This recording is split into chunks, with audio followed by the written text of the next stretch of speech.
বিশ্ব পরিবেশ দিবস ও আন্তর্জাতিক সমবায় বর্ষ উদযাপনে রক্তদান, বৃক্ষরোপণ ও সম্বর্ধনা অনুষ্ঠান।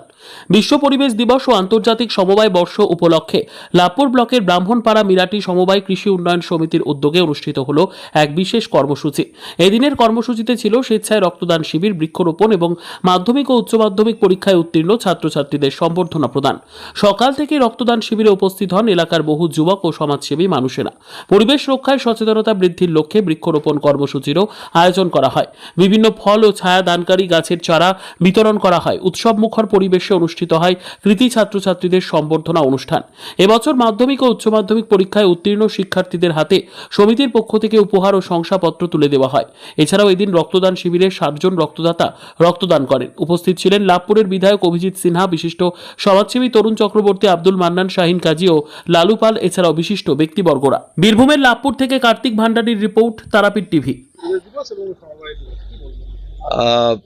আমার লাভপুর বিধানসভার অন্তর্গত মিরিটি ব্রাহ্মণপাড়া সমবায় সমিতি আজকে 5ই জুন 2025 বিশ্ব পরিবেশ দিবস এবং তার সাথে আন্তর্জাতিক সমবায় বছর যে উদযাপনের প্রোগ্রাম করেছিলেন, তাতে খুব ভালো অনুষ্ঠান হলো।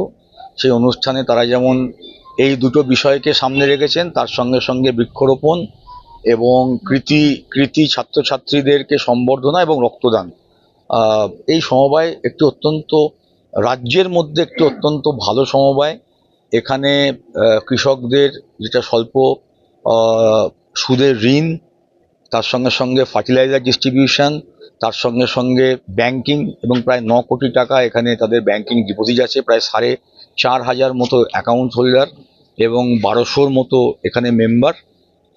সব মিলিয়ে এরা খুব ভালো কাজ করছেন। অনেক সেলফ হেল্প গ্রুপের মায়েরা বোনেরা ছিলেন, বিভিন্ন স্কুলের টিআইসি স্যার ম্যাডামরা ছিলেন, সমবায় দপ্তরের বিভিন্ন আধিকারিকরা ছিলেন, অনেক প্রশাসনিক কর্তারা ছিলেন, জয়েন্ট বিডিও সাহেব ছিলেন, ওসি ছিলেন। তো সকলে মিলে আজকের দিনে এটা পালন করতে পেরে আমরা সবাই খুশি। এবং বিশেষ করে যে ছাত্রছাত্রীরা এসেছিলেন, তারা যে আজকের দিনের বিশেষ তাৎপর্যটা বুঝলেন এবং কেন বিশ্ব উষ্ণায়ন থেকে পৃথিবীকে রক্ষা করতে হবে আগামী প্রজন্মের জন্য, সেই বিষয়টা নিয়ে আলোচনা হলো। এবং আমি আশা রাখবো যে আগামী দিনে আরও এই ধরনের সমাজ সেবামূলক যেসব কর্মসূচি, এগুলো তারা পালন করে যাবেন। এবং এখানে প্রত্যেক মাসে একজন করে ডাক্তারবাবু আসেন এবং free health check up camp হয়।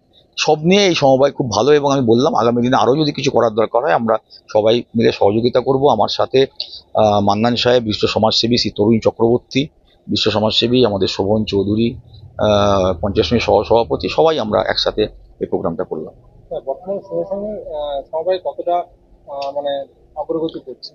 দেখুন আমাদের মাননীয় মুখ্যমন্ত্রী মমতা বন্দ্যোপাধ্যায়ের নির্দেশে সমবায় আন্দোলন গ্রামে গ্রামে ছড়িয়ে যাচ্ছে এবং আপনারা দেখতেই পাচ্ছেন সব জায়গাতে ইলেকশন হয়ে গেছে এবং নির্বাচিত বোর্ড তারা, যেটা সমবায়ের মূল বিষয় আর কি, যে নির্বাচিত বোর্ড তারা কার্যভার গ্রহণ করেছেন এবং মাননীয় মুখ্যমন্ত্রীর নির্দেশে সমবায় মন্ত্রী এবং তার দপ্তর এই নিয়ে প্রচেষ্টা চালাচ্ছে। আমরা যত রকম সহযোগিতা করা সব কিছু করছি এবং আগামী দিনে আপনি দেখবেন পশ্চিমবঙ্গ সমবায় আন্দোলনের ক্ষেত্রে মাননীয় মুখ্যমন্ত্রীর নেতৃত্বে, তার অনুপ্রেরণায়, তার নির্দেশে সারা ভারতবর্ষের মধ্যে একটি খুব ভালো জায়গায় যাবে।